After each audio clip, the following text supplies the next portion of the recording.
బాధ్యతలు ఇప్పుడు ఉంటాయి. కేసులు పెట్టించింది వెనకాలండి ప్రతిపాటి పుల్లారావు అయితే ఆ రోజు మిమ్మల్ని తిట్టించింది మీతో మాట్లాడిచ్చింది కూడా ఆయన అనుకోవచ్చా? 100%. ఏమన్నారు అంటే అప్పుడు మీకు ఏం నాకు డైరెక్షన్స్ తర్వాత ఇచ్చారు? తెలిసింది ఏంటంటే, ఏం డైరెక్షన్స్ ఇచ్చారు? అఫ్ కోర్స్ మీ ఆస్తి ఉంది అక్కడ.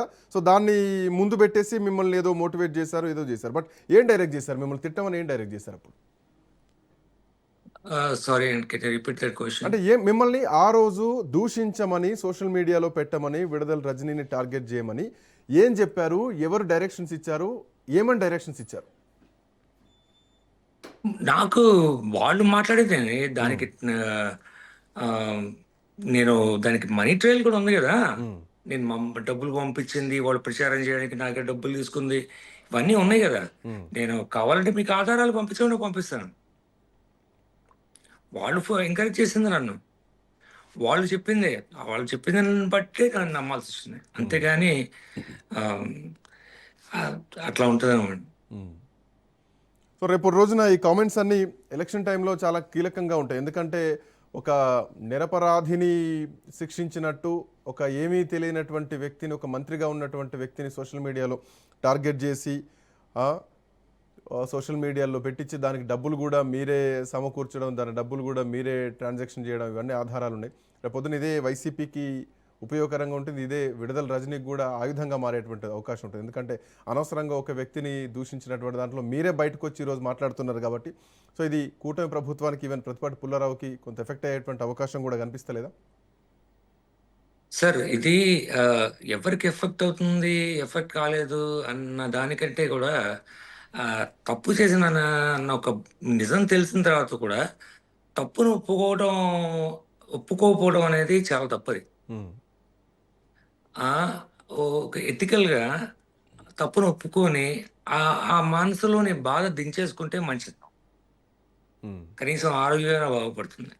అందుకని నేను ఎవరికి భయపడే ఇదేం లేదండి. తప్పును ఒప్పుకుంటున్నాను, ధైర్యంగా ఒప్పుకున్నాను. సో ఇప్పుడు మీ వాయిస్ అదే స్థాయిలో ఉంటుందా? ఆ రోజు మీరు ఏదైతే సోషల్ మీడియాలో ఉండి మీరు పోస్టులు చేశారో, ఆ రోజు మీరు ఏదైతే ఇట్లాంటి వాయిస్ రేజ్ చేశారో విడుదల రజనీ పైన, అంటే ఏమీ తెలియనటువంటి వ్యక్తిని నిందితురాలుగా చేర్చి మీరు చేసినటువంటి కామెంట్స్, ఈరోజు అన్ని తెలిసిన తర్వాత ఇదే వాయిస్, ఇదే మురళీమోహన్ గారు అదే ప్రతిపాటి పుల్లారావు పైన కానీ, వాళ్ళ వైఫ్ పైన కానీ, లేదంటే ఆ వ్యక్తుల పైన కానీ, మీరు అన్నటువంటి నమ్మినటువంటి కోటి ఎవరైతే వ్యక్తి ఉన్నారో పిల్లి కోటి, సో వీళ్ళపైన కూడా అదే వాయిస్ మళ్ళీ అదే స్థాయిలో లేస్తుందా? లేదంటే ప్రభుత్వం ఉందిగా అని చెప్పేసి ఒక అడుగు వెనకేస్తుందా? Sir, I'm man of ethics అండి. సో నేను ఎప్పటికీ ఒకలాగానే ఉంటాను. ఉమ్, ఏది తప్పు చేస్తే తప్పును ఒప్పుకునే ధైర్యం ఎంత ఉందో, ఉమ్, ఆ, అలానే నేను ఎప్పుడు మంచి చేస్తాను, చెడైతే ఉమ్, చేయను, ఉమ్, ఒకటి మోసం చేయను. ఉమ్, ఆ, ఇది నేను ఐఎమ్ మ్యాన్ ఆఫ్ ఎథిక్స్. ఉమ్, 26 సంవత్సరాల నుంచి అమెరికాలో ఉన్నానండి. ఉమ్, ఆ, నాకంటూ కొన్ని ఎథిక్స్ ఉన్నాయి. ఈ రోజు కూడా ఆ, నేను చాలా ఎథికల్గా ఉంటాను.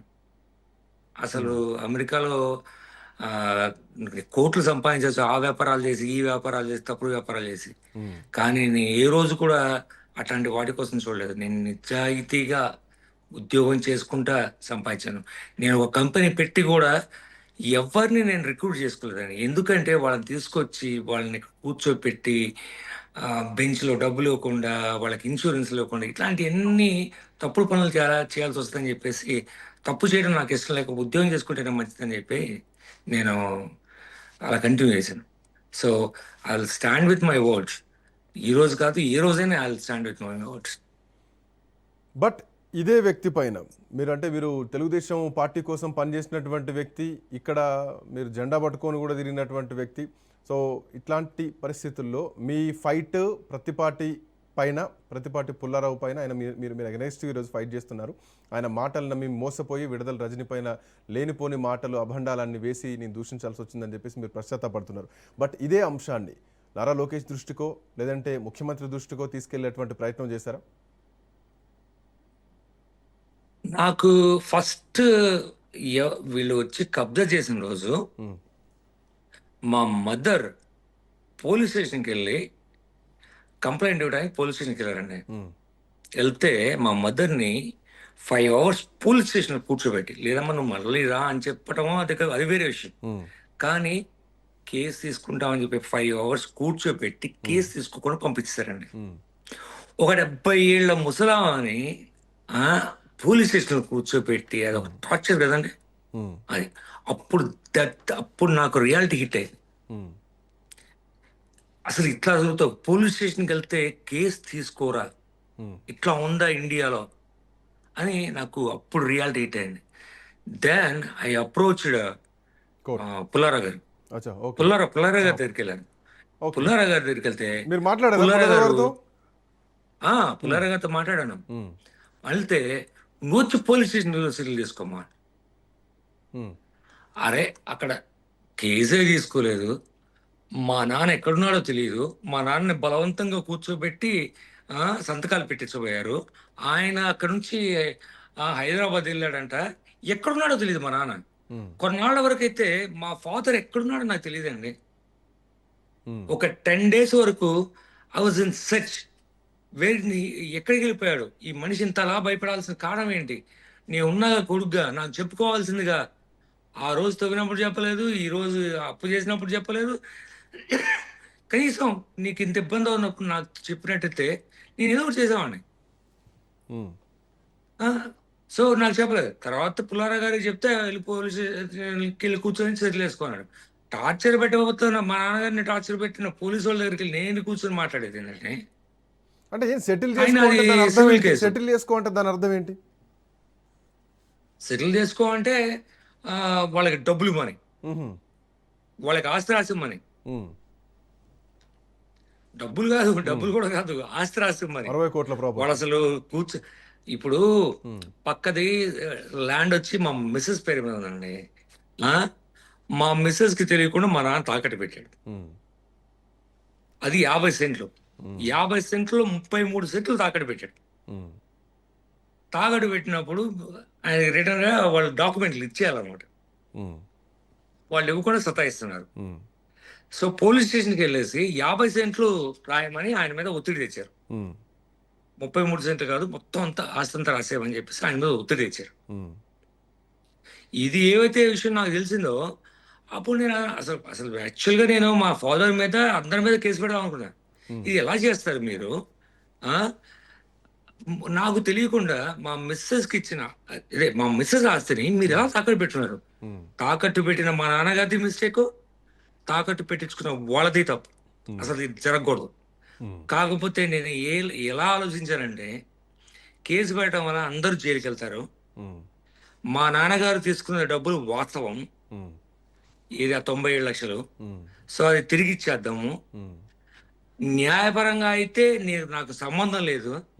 కానీ హిందూ ధర్మం ప్రకారం ఒక కొడుకుగా నేను వాళ్ళకి డబ్బులు ఇవ్వాలి తిరిగి అని చెప్పేసి ఒక ఎథిక్స్ తో ఒక ఒక ధర్మం ప్రకారం నేను వాళ్ళని అప్రోచ్ ఇస్తానన్నాను. ఎవరిని? పుల్లారావు గారిని అన్నారా? పుల్లారా గారితో చెప్పాను. తర్వాత వాళ్ళు సెటిల్ చేసుకోమంటే వాళ్ళు they don't want money, they want property. అంతెందుకండి, నేను కేసేసా కదా నర్సరావుపేట కోర్టుకి వెళ్ళి చూడండి, డాక్యుమెంట్స్ ఓపెన్, అన్ని కోర్టు డాక్యుమెంట్స్ ఓపెన్ ఉంటాయి. నర్సరావుపేటకి వెళ్ళి చూడండి, నేను వైఎస్ఆర్సిపి గవర్నమెంట్ లోనే కేసేసాను. ఇట్లా నేను డబ్బులు కడతాను వచ్చి తీసుకోండి అని. నాకు విషయం తెలిసిన తర్వాత నేను ఒక 11 ఛాలెంజ్ చేశానండి. నా ట్విట్టర్ అకౌంట్లో కానీ ఫేస్బుక్లో కానీ ఉంటుంది, ఎక్కడ పెడతా. నేను కొన్ని ప్రూఫ్ చేయమని అడుగుతున్నాను. నాకు తెలిసి మీరు అప్పు ఇచ్చారనేది ప్రూవ్ చేయండి ఫస్ట్. అప్పుడు దెన్ ఐల్ సరెండర్. బట్ నాకైతే వాళ్ళు ఏ రోజు చెప్పలేదు. అది కదండి, కొంతమంది అన్నారు, నిన్న కాకపోతే ఎవరు అన్నారు 2016లోనే అప్పిచ్చారు. 2016లో అప్పిస్తే 2024 దాకా మురళి అనేవాడికి చెప్పకుండా మీరు ఏం చేస్తారు? అసలు ప్రాపర్టీ ఎవరిది? ఎవరికి అప్పిచ్చారు? ఎంత అప్పిచ్చారు? ఒక ముసలాయనకి కోట్ల కోట్ల కోట్ల కోట్ల రూపాయలు అప్పులు ఇస్తారా? అది కూడా కొడుక్కి తెలియకుండా.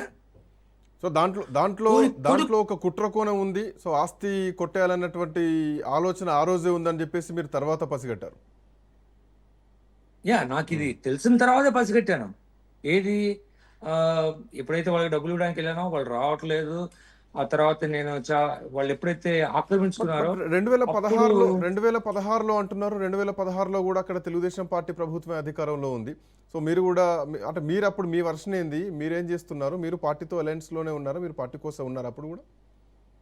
సార్ నేను 26 సంవత్సరాల నుంచి అమెరికాలో ఉన్నానండి. ఉమ్, ఆ, నేను 2014లో కన్స్ట్రక్షన్ స్టార్ట్ చేశాను. ఉమ్, ఇది అది బైఫర్కేషన్ అయిన తర్వాత కాంప్లెక్స్ కన్స్ట్రక్షన్ స్టార్ట్ చేశాను. ఉమ్, చేసిన తర్వాత 2016 డిసెంబర్కి అది పూర్తయింది. ఉమ్, పూర్తయిన తర్వాత ఆ, ధృవ సినిమాతో స్టార్ట్ చేశాను. ఉమ్, అప్పుడు నేను ఐఓబి నుంచి ఇండియన్ ఓవర్సీస్ బ్యాంక్ నుంచి 10 crores లోన్ తీసుకొని చేశాను. ఉమ్, నాకు బయట రూపాయి అప్పు లేదండి. నాకు అసలు అప్పులంటే పడవు. ఉమ్, అసలు అప్పు చేయాల్సిన కర్మ కూడా లేదు నాకు. కేవలం ఇది తప్పితే ఇంకా వేరే ఇంకా అసలు ఏది బ్యాంక్ అప్పు తప్పితే నాకు వేరే అప్పులు లేవు. అసలు పర్సనల్ అప్పులు అసలు లేవు.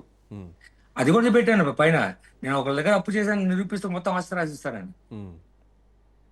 పర్సనల్ అప్పులు నేనే. సో అయ్యింది.